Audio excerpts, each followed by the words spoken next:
Hello, everyone. Welcome to the Profit Journey. I must say, in this episode, I am not a lawyer, but I am a policy study expert, and I know a lot about immigration policies. And I want to make sure that I give you guys all the information that you need so that you don't feel fearful for your life in the U.S. Okay, so I've been hearing a lot of debate or discourse on social media about what our current administration policy brief has rolled out. And indeed, they have actually started rolling it out to applicants who have non-immigration visa status and they want to adjust the status here in the U.S. instead of going back to their home country to file it through the consular process.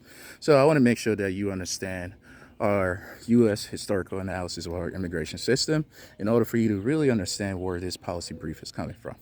So prior to 1952, our U.S. immigration system was very broken, not structured, and there was a lot of national discourse about us having a codified, one structured immigration system for the U.S. So legislators got together and enacted the first Immigration and Nationality Act of 1952, which is also known as the McCarran and Walter Act of 1952. So that became the structured standard immigration policies for the United States.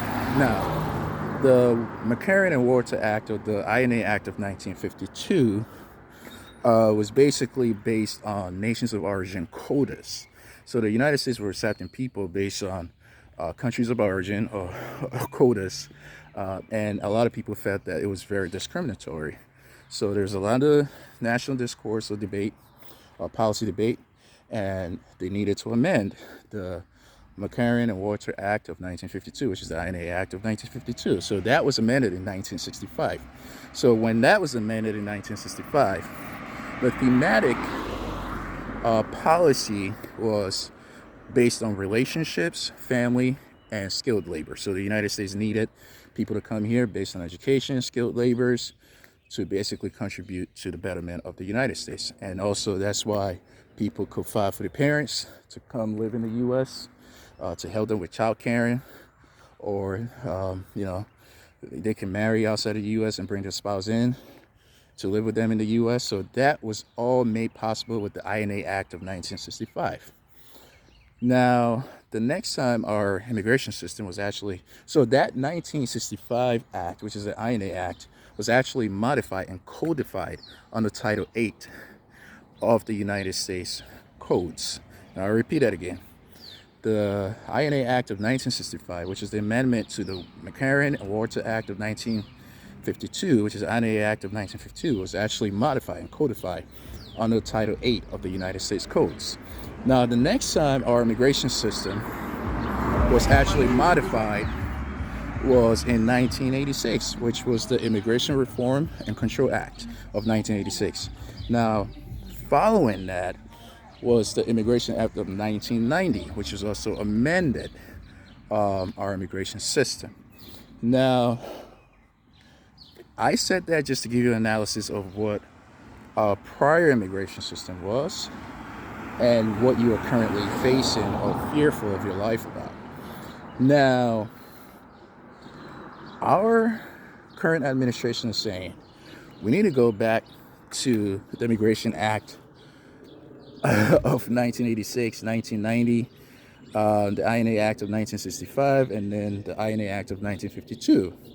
Now, there's nothing wrong with that. So they're saying we need to go back to what the intent of the law is. So a policy brief is basically a priority that the current administration needs to prioritize. Okay, so right now it's not about the government is going to send you back to your home country to do your non-immigration visa status update. It's not about it. It's a case-by-case basis. Okay, so don't let anybody fool you or don't let anybody scare you that yes, indeed, the moment you file, you need to go back to your home country. You have to wait for the USCIS adjudicators, aka immigration officers, to make their discretion based on your case and also based on the new policy brief that the current administration has rolled out. Indeed, they have actually started asking people based on your discretion to either go back to your home country to file the application through the consular process. Now, before the USCIS adjudicators actually look favorably upon applicants to file or change their status within the United States. So when they did that, that became the norm, that became the practice, that they weren't actually implementing the intended purpose of the Immigration Act of 1990 or the Immigration Reform and Control Acts of 1986 or the INA Act of 1952 or 1965. Now, when you look favorably upon some policies, it becomes the norm. So a lot of people are kind of scared that they haven't heard that one, they haven't seen that, and they haven't experienced that. This is kind of new to them. Yes, it may be new to you, but it's also part of the law. So now what you should think is not about my adjudication has the right. It's all about how can my adjudication survive discretion. So the officer has the discretion to either approve or deny your case. So it's not about I have a right. I have a right. Yes, you have a right. But how can your case, based on the explanation, survive discretion? So the officer, the USCIS officer adjudicator, has the discretion and can look upon your case favorably or can disapprove your case. So now they're not saying go back once you file your petition. I think it's the I-485 to the USCIS. They're not saying the moment you put it in, go back to your home country. No, they're not saying that. I will say that you have to wait for your discretion from the USCIS adjudicator based on your adjudication to determine that based on the current administration policy brief. So they are going to use that policy brief to look into your case. They're going to look at your category, your case files, based on the consular process that you did in your home country to see if you're telling the stories are equivalent or there's gaps in the story. They're going to look at how your what category, your visa type, your equity, what have you contributed to the U.S., and so forth. So it is based on a case-by-case analysis. And it's based on a case-by-case that the USCIS adjudicator or immigration officer can look at you and say, we require more evidence.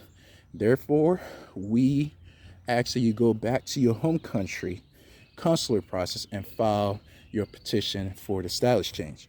Now, if they look favorably upon you and say, okay, based on some circumstances, which the policy brief does say that you can go back, but except for extraordinary circumstances. So that can be medical emergency, so many things that can be extraordinary circumstances. So that is also based on the USCIS or the immigration court discretion.